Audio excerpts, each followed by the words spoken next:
The heartless banishment. The cold wind howled through the dark sky as Zira clutched her two children tightly. Their small bodies trembled against her, not just from the cold but from fear. She could feel their tiny fingers gripping her clothing, their silent sobs shaking their fragile frames. The elders of the Varuk tribe stood before her, their faces filled with disgust and cruelty. Their glowing red eyes showed no mercy. The entire village had gathered, watching silently as the judgment was passed.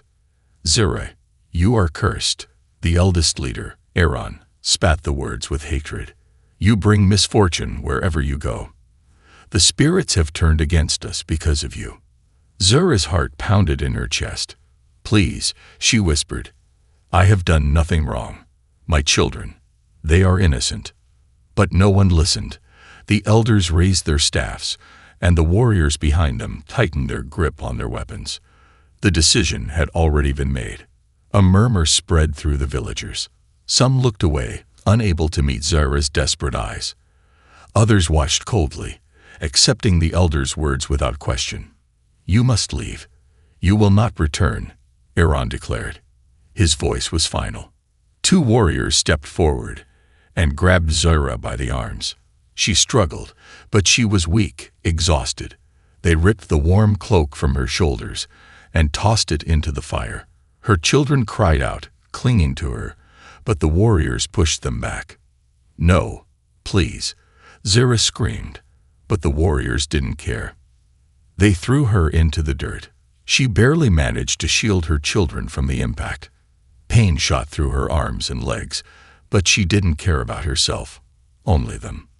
The warriors tossed a small leather bag beside her, a day's worth of food. One of them muttered, "Nothing more." Zira's heart shattered. They expected her to survive in the wild with only that. She looked up at the villagers, at the people she had once called her family. None of them stepped forward to help her. Even the ones who had once been her friends stayed silent. Fear kept them still. The torches burned brightly in the village, casting eerie shadows on the ground.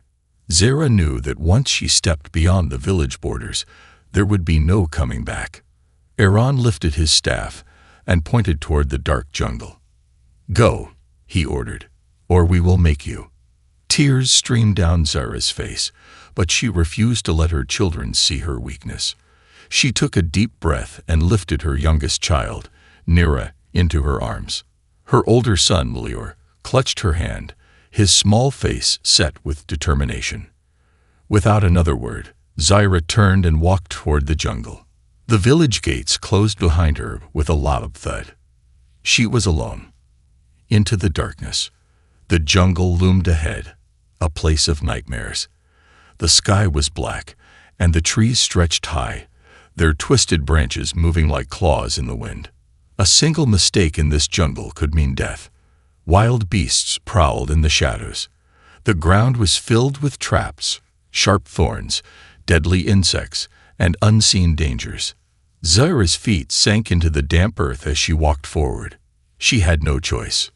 "Mama, I'm scared," Nira whispered against her shoulder.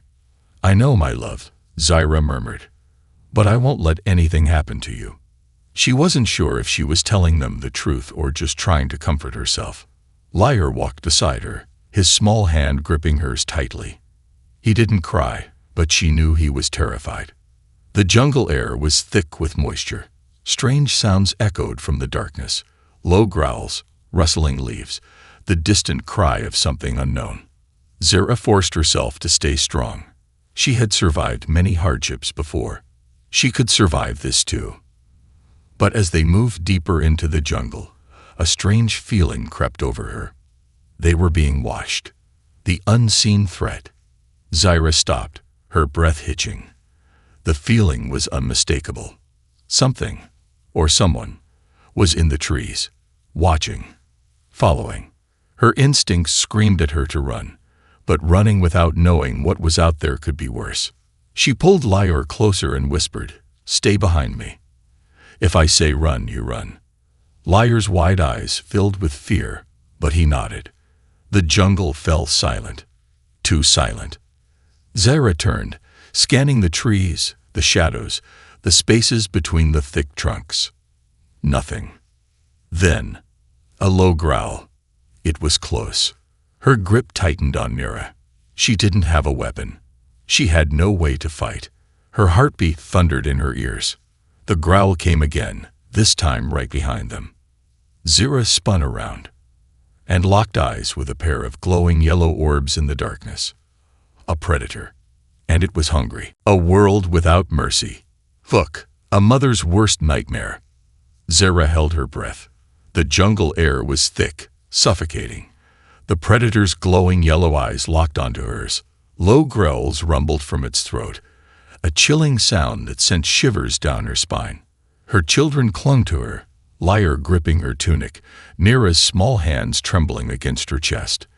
They had nowhere to run. The creature stepped forward, revealing its monstrous form in the moonlight. Thick, armored scales, clawed limbs built for ripping flesh, a mouth filled with jagged bone-crushing fangs. It wasn't just any jungle beast. This was a Grelic, a hunter, an apex predator. And it had found its prey. Desperate escape. Zira's mind raced. Fighting was impossible. Running, a death sentence. But she had no choice. With a deep breath, she turned and ran. "Lior, hold my hand. Don't let go," she gasped, sprinting through the thick underbrush. Nira whimpered against her chest, but Zira held her tight, pushing her legs faster despite the exhaustion weighing them down. The jungle blurred around them. Twisted vines, uneven ground, thorn-covered roots. The Grelic let out a guttural roar and launched forward. Zira heard it crashing through the foliage, gaining on them. The sound of snapping branches and heavy thuds grew louder, closer. "Mama." Lyre stumbled. His foot caught on a root, and he fell. Zira whirled around, her heart stopping. The Grelic pounced. She didn't think, she just moved. With sheer desperation, she grabbed a fallen branch and swung it at the beast's head. The wood splintered on impact, barely making the creature flinch. But it was enough. The Grelic snarled, momentarily stunned. Zira seized the chance, scooping Lyre into her arms. She ran. Branches tore at her skin, her feet bled from sharp rocks, but she refused to stop. She couldn't stop. Then, a cliff's edge. The leap of faith. Zira skidded to a halt. The ground ended in a sheer drop into darkness. The river raged below, a furious, roaring beast of its own. Behind them, the Grelic snarled, preparing to strike again. Lyre's voice trembled. "Mama, what do we do?" Zira's heart pounded. There was only one choice. She looked at her children, her voice steady despite the fear burning inside her. "Hold on to me. Don't let go." And then, she jumped. The plunge into the unknown. The fall was endless. The icy water slammed into them like a wall of stone. Zira gasped, the cold stealing the air from her lungs. The current ripped them away, tossing them like leaves in a storm. She fought to keep her children close, but the river was powerful. Too powerful. Lyre slipped from her grasp. "Lior." She saw his small body flailing in the waves, dragged further away. Zira kicked, clawed against the current, desperate to reach him. The river showed no mercy. Then, pain. A crushing force slammed into her skull. Her vision blurred. The world tilted. Everything faded to black. Suspense. The stranger in the darkness. Time passed. Seconds. Hours. Zira didn't know. When she opened her eyes, she wasn't in the water anymore. She was on the ground, her body aching, her head throbbing. Soft embers from a fire flickered nearby. She wasn't alone. A shadow moved. A figure stood over her. Not a beast. A man. A human. "You're lucky to be alive," he said, his voice deep, unreadable. Zira's breath caught in her throat. Who was he? And what did he want with her? The stranger in the darkness. Hook. A fire in the dark. Zira awoke to the scent of burning wood and damp earth. Her body ached all over. Every muscle felt torn, her lungs raw from inhaling water. Pain throbbed at the back of her skull. For a moment, she didn't move. She just lay there, eyes half open, watching the flickering glow of a fire. Then, panic hit her like a lightning strike. Liar. Nira. She pushed herself up with trembling arms, her breath quick, desperate. Easy, a voice said. She froze. The firelight cast shadows against the cave walls, and across from her sat a figure, a man, a human. He was tall, broad-shouldered, battle-worn. His dark jacket was patched with scars of past fights, and an old plasma rifle lay beside him. His face was hidden beneath the glow of the fire. Zyra's heart pounded. A human. Here. Her kind spoke of them in whispers. Monsters. Killers. Invaders. Yet this one had saved her. She pushed herself back against the rough cave wall, her mind racing. Was she a prisoner, or had she just escaped one nightmare to fall into another? The man tossed a chunk of dried meat toward her. Eat. Zyra's throat was dry. Her stomach screamed for food, but she didn't move. She looked around frantically.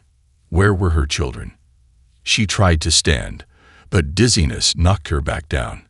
She needed to find them. Now. Where are my children? Her voice was hoarse, filled with fear. The man exhaled. The boy is alive. He's sleeping. The little one. She's weak, but breathing. Relief crashed over her, but it didn't erase the danger of the moment. Who are you? She asked, forcing herself to stay calm.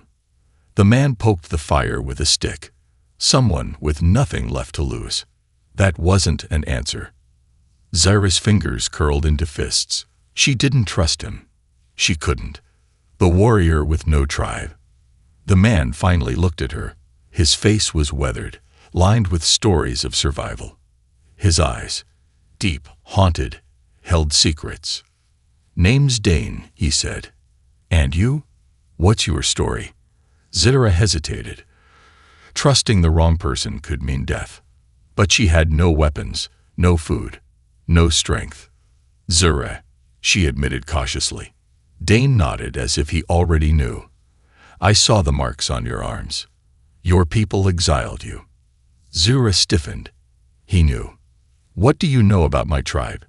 She demanded. Dane leaned forward, staring into the fire. Enough to know you weren't exiled because of bad luck. Zyra's breath caught. What are you talking about? Dane's jaw tightened. Your tribe didn't banish you because of a curse. They banished you because they feared what you might discover.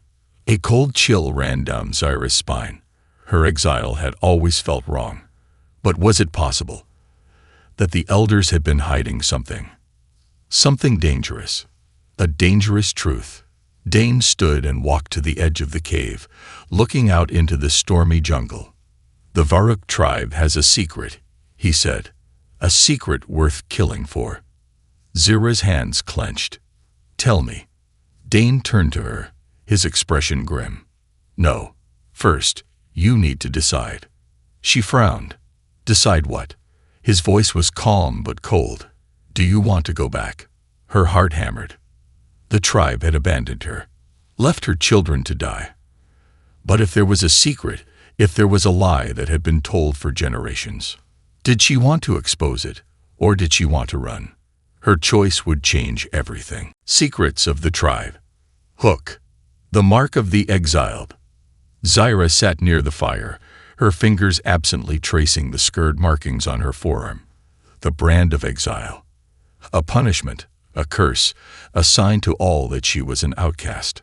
But now Dane, the mysterious human who had saved her, was telling her something that made her blood run cold. Your tribe lied to you, he had said. They didn't cast you out because of bad luck. They cast you out because they were afraid. Afraid of what? Her hands clenched. She had spent years believing she was cursed, that her very presence brought ruin. But what if everything she knew was a lie? Zyra's heart pounded as she met Dane's gaze. Tell me the truth. Dane sighed, staring into the fire. You sure you want to hear it? I need to. And so, he told her. The tribe's darkest secret. Dane picked up a sharp rock and drew symbols into the dirt, ancient markings, similar to the ones her elders once spoke of in hushed voices. Your people weren't always isolated, he began. They were part of something greater, a civilization that spanned the stars. Zura's breath hitched. The civilization. But something happened. Something terrible. Dane's voice lowered. They betrayed their own. Her fingers dug into the dirt. Betrayed. Your ancestors struck a deal with something they shouldn't have, Dane continued. A force beyond this world. And when the truth started to surface, they silenced anyone who dared to ask questions. Zura's mind spun. The elders always spoke of the old ways, of keeping their traditions pure. But what if their traditions weren't about protection? What if they were about control? She whispered, They exiled me. Because they thought I would discover this. Dane nodded. Or maybe you already did, and you just don't remember. A chill ran down Zura's spine. The missing pieces. Lear stirred in his sleep, his small body curled up under Dane's tattered cloak. Nira barely made a sound, her tiny chest rising and falling weakly. Zura's gaze softened. She had no choice but to uncover the truth. She needed to know why she was marked. She turned to Dane. How do you know all of this? For the first time, the human hesitated. Then he looked at her, his eyes sharp as steel. Because I used to work for them. The world stopped. What? Zura's pulse thundered. Dane's lips pressed into a thin line. I was part of the unit sent to deal with those who questioned the elders' rule. Asterisk, asterisk, asterisk, asterisk. I was a hunter. Zura lunged at him before she could stop herself, her hands wrapping around his throat. This man was the reason so many like her were cast out, hunted, silenced. You monster, she spat. Dane didn't fight back. He let her rage, her fury spilling out in gasping breaths as she pushed him against the cave wall. Then he spoke. You think I don't know that? His voice was quiet, but filled with something she didn't expect. Guilt. She froze. Dane took a slow breath. I thought I was following orders. Until the day I realized. The ones we were hunting. They weren't the real enemy. His fists clenched. That's why I left. That's why they want me dead, just like they wanted you gone. The fire crackled between them. For the first time, Zura saw it. The pain in his eyes. The weight of his past. She let go. Dane rubbed his throat, but there was no anger in his face, only understanding. Now you see, he said. We're both running from the same people. A heavy silence filled the cave. Then Zura made her decision. I don't want to run anymore. Dane's eyes flickered with something dangerous. Then you better be ready for a fight. The hunters arrive. Hook. The echo of the war horn. It started as a whisper in the wind, a distant hum, a low vibration in the earth beneath Zura's feet. Then, the war horn. A deep, haunting sound that sent chills through her bones. A sound she thought she'd never hear again. Her blood ran cold. The tribe had found them. Dane, who had been sharpening his blade, froze mid-motion. His expression darkened. Zura's heart pounded as she grabbed Lyra and Nira, holding them close. They had come to finish what they started. Dane stood, gripping his plasma rifle. They're already too close. Zura's mind raced. How? How had they found them so fast? Then she remembered. The mark on her arm. A symbol, yes, but also a tracker. They've been following me this whole time, she whispered, horror dawning on her. Dane cursed under his breath. Then we don't have time to run. He tossed her a dagger, a crude but sharp weapon. Either we fight, or we die. The jungle becomes a battleground. Zura had no time to hesitate. The jungle outside the cave was alive with movement. Silhouettes moved between the trees, silent, calculating. Hunters, She counted at least 6 warriors, armed, armored, trained to kill. And then she saw him, Aaron, the elder who had ordered her exile. The same man who had looked her in the eyes and called her a curse. Now he stood at the head of the hunters, his staff glowing with ancient symbols. His face was unreadable, but Zira could feel it, the certainty in his stance. He had come to erase her existence. Zira, his voice carried through the jungle. You should not be alive. Dane raised his rifle. Yeah, well, neither should I. The first shot rang out. The jungle exploded into chaos. A fight for survival. The first warrior lunged at Dane, an energy blade slashing toward him. Dane ducked, countered, and fired. 1 shot, 1 kill. Zira had no training, no experience, but she had something stronger. Rage. A hunter charged at her. She sidestepped, slicing her dagger across his arm. He stumbled, giving her just enough time to kick him into the underbrush. She turned, barely avoiding a second attacker. A staff swung toward her head. Dane shot him before the blow could land. Don't hesitate, Dane barked. You hesitate, you die. Zira clenched her teeth. She wasn't just fighting for herself. She was fighting for her children. She grabbed a fallen spear and hurled it. The weapon struck a warrior's leg, sending him crashing to the ground. One by one, the hunters fell. But Aaron didn't move. He simply watched. And then, he smiled. The trap revealed. A second war horn sounded. Dane's face paled. No. Zira felt it too. The shift in the air. The rumble beneath their feet. This wasn't a small hunting party. This was an execution squad. They weren't meant to win this fight. Zira turned, grabbing Lyre and Nira. We have to run. But before she could take a step, the ground erupted. A pulse of energy sent her flying backward. She crashed into the dirt, gasping for air, her vision blurred, her ears ringing. When she looked up, she saw Aaron standing over her, his staff glowing. You should have died the first time, he said. He raised his staff, the energy crackling, ready to strike. Zira had no weapon, no strength, no escape. Then, a gunshot. Aaron's body jerked backward. Dane stood behind him, his plasma rifle smoking. You talk too much, Dane muttered. Aaron staggered, blood trickling from his chest. But even as he fell, he smiled. And then he whispered something that sent ice through Zira's veins. You think this ends with me? Zira's breath caught. Dane pulled her to her feet. We have to go. Now. Zira looked down at Aaron's lifeless body, his final words echoing in her head. If he was right, this war had only just begun. The last stand. Hook. The betrayer's last breath. The jungle smelled of blood and smoke. The battle was over, but the war had just begun. Zira stood over Aaron's lifeless body, her heart still racing. His final words echoed in her mind, not a warning, but a promise. You think this ends with me? Dane wiped the blood from his face, his plasma rifle still smoking.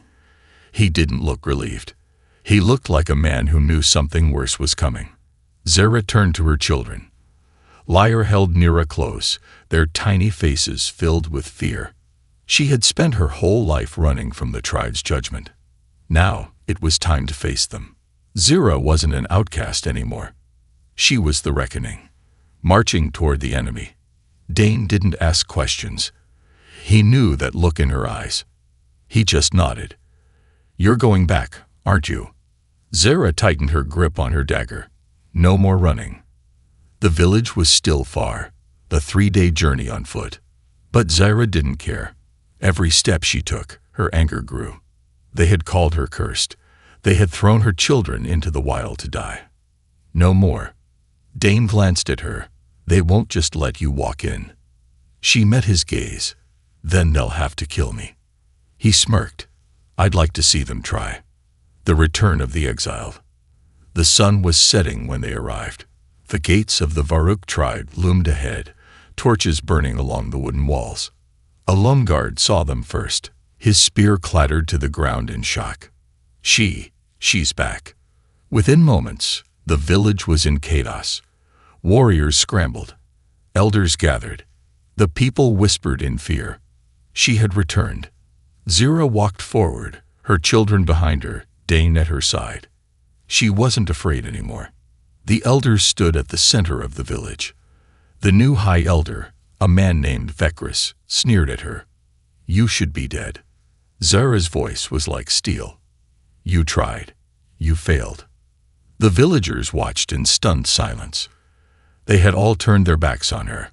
Let the elders decide her fate. Let her children be thrown to the wild.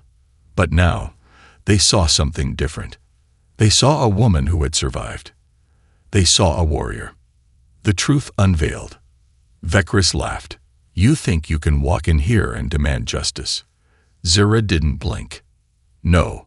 She pulled a small metal device from her cloak and tossed it at his feet. A recording module. Dane smirked. "You forgot something, old man. Your friend Aaron. He liked to talk. A lot." Vecris's smile faded. Zira crossed her arms. "Shall we listen?" Dane activated the recording. And then, the village heard the truth. Aaron's voice echoed across the square. "The elders betrayed us. They made a deal with the enemy. They exiled the ones who knew too much." The villagers gasped. The truth spread like wildfire. Their leaders weren't protectors. They were cowards, liars, murderers. The last battle. Vecris's face twisted with rage. He grabbed his staff, the air crackling with energy. "Kill them," he roared. Warriors charge. Dane fired first. Zira dove into the fight, her blade flashing in the firelight. The villagers didn't move at first. They had been ruled by fear for so long. But then, they chose. One by one, they turned against the elders. The battle was short. By the time it was over, the elders were either dead or on their knees. Vecris, the last one standing, knelt before Zira. His voice was bitter. "Go ahead. Kill me." Zira raised her dagger. The crowd held its breath. Then she lowered it. "No," she said. "You don't deserve an easy end." The warriors dragged him away. And just like that, the old rule was over. A new beginning. The fires burned low as the night stretched on. Zira stood in the center of the village, her children beside her. A warrior stepped forward. "You should lead us." She shook her head. No. She had fought to survive, not to rule. But she wouldn't leave them, either. "From now on," she said, "no one is exiled. No one is silenced. We build something new." The villagers bowed their heads in respect. Dane smirked. "You really know how to make an entrance." Zira smiled. "It's not over yet." Because in the distance, beyond the mountains, another fire burned. Someone else was watching. And they weren't done with her yet. A new beginning, a greater threat. Cook. A fire in the distance. The embers of the fallen elders' rule still smoldered as the night stretched over the village. The war was over, but Zira could not rest. She stood at the edge of the village, staring toward the horizon, where another fire burned. It flickered against the dark sky, too distant to be a simple campfire. Someone else was watching. Someone else was coming. Dane stepped beside her, his plasma rifle slung over his shoulder. That's not a good sign. Zira's jaw tightened. No, it's not. The village had fought for its freedom, but freedom always came with a price. And the real battle was just beginning. The weight of leadership. Zira never wanted to lead, but the people had already decided. They gathered around her, their eyes filled with something new, hope. "What now?" one of the villagers asked. "Now," Zira said, "we rebuild." The tribe had lived in fear for generations. Under the elders, they had been ruled by lies and cruelty. Now, they had a choice, and Zira would make sure they never lived in fear again. She turned to Dane. You're staying, aren't you? Dane smirked. Someone has to make sure you don't get yourself killed. She almost smiled. Almost. Because deep inside she knew. The real danger had yet to come. The warning. It came at dawn. A scout ran into the village, breathless, blood on his hands. "They're coming," he gasped. Zyra's heart pounded. "Who?" The scout looked at her with terror in his eyes. "The ones the elders feared. The ones who made the deal." The world stopped. Dane's grip tightened on his rifle. They weren't just trying to control the tribe. They were answering to someone. Zyra exhaled slowly. "And now, they know we're free." The villagers murmured, fear creeping back into their voices. Zyra stepped forward, her voice clear and strong. "No more running. No more fear. If they come for us, we fight." A silence settled over the village. Then, one by one, the warriors stepped forward. "We stand with you. We fight for our own. For the first time, we choose our future." Zyra felt a lump in her throat. For so long, she had been an outcast, a curse, a survivor. Now, she was something more. A leader, a protector, a warrior. Dane nudged her shoulder. "You just started a revolution." Zyra's gaze hardened. Good. Because when the real enemy came, they wouldn't just fight for survival. They would fight to win. Final suspense. The shadow beyond the mountains.